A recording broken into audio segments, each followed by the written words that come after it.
এই নেতাজির তাজা বুদ্ধিজীবীদেরকে ছড়িয়ে দিন। এই নেতাজির মন্ত্র।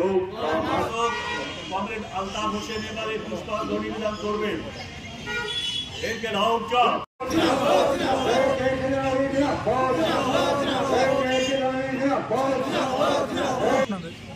আজকে আমাদের পার্টির যে প্রতিষ্ঠাতা বিশ্বের মহান নেতা নেতাজি সুভাষচন্দ্র বোসের 128তম জন্ম জয়ন্তী আমরা পালন করছি। সারাদিন ব্যাপী কী কী প্রোগ্রাম রয়েছে?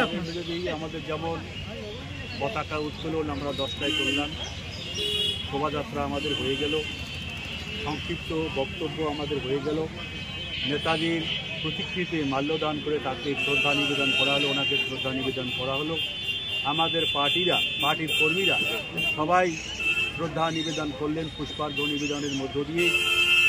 এবারে এই বেলার মধ্যে আমাদের প্রথম প্রহরের যে কর্মসূচি যৎকিঞ্চিৎ টিফিনের ব্যবস্থা করেছি সেই ব্যবস্থা করে আজকের সকালবেলার যে কর্মসূচি সমাপ্ত ঘোষণা হবে। বিকেলবেলা আমাদের 4টার পরের থেকে সন্ধ্যা পর্যন্ত 128টি আমরা মোমবাতি প্রজ্বলন করে মহান নেতাকে আমরা শ্রদ্ধা নিবেদন করি।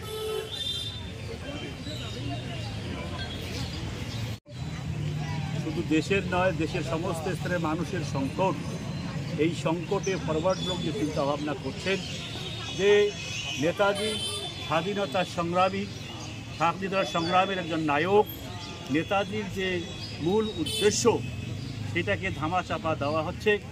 নেতাজির যে মন্ত্র, নেতাজির যে বক্তব্য, সেই অনুযায়ী দেশ স্বাধীন যেমন একদিকে হয়নি, তেমনি নেতাজি দেশ স্বাধীন হওয়ার পরে যে চিন্তা ভাবনায় দেশ শাসন ব্যবস্থা গঠন করতে চেয়েছিলেন, সেটা না হওয়ার জন্য আজকে দেশে সাম্প্রদায়িক সম্প্রীতি বিনষ্ট হচ্ছে, দেশের ঐক্য জাতীয় সংহতি বিনষ্ট হচ্ছে।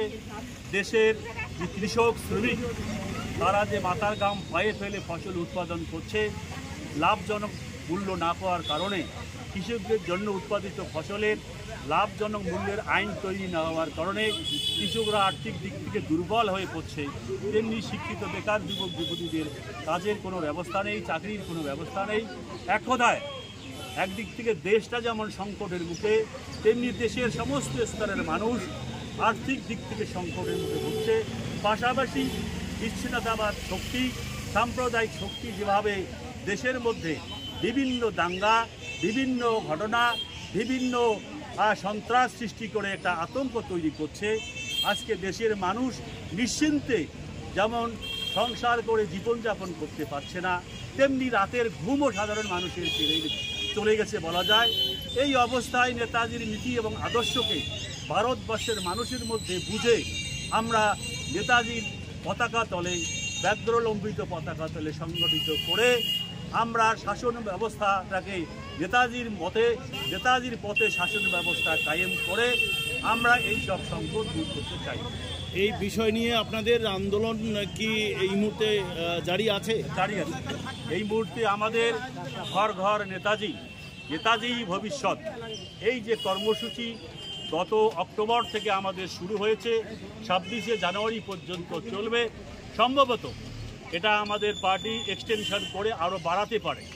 এটার মূল উদ্দেশ্য, সুভাষচন্দ্র বোসকে সবাই জানে, একজন স্বাধীনতা সংগ্রামী, কিন্তু সুভাষচন্দ্র বোসের যে আসল মন্ত্র সমাজতন্ত্র, দেশের মানুষের মাধ্যমে সরকার গঠন হবে এবং দেশের মানুষের স্বার্থে আইন তৈরি হয়ে দেশের মুক্তির সাথে সাথে দেশের মানুষের অর্থনৈতিক মুক্তিও আসবে স্বাধীনতার মধ্য দিয়ে, সেটা যেমন হয়নি সেটাকে কায়েম করার জন্য ঘর ঘর নেতাজি দেশের ভবিষ্যৎ, এই কর্মসূচি আমাদের শুরু হয়ে গেছে।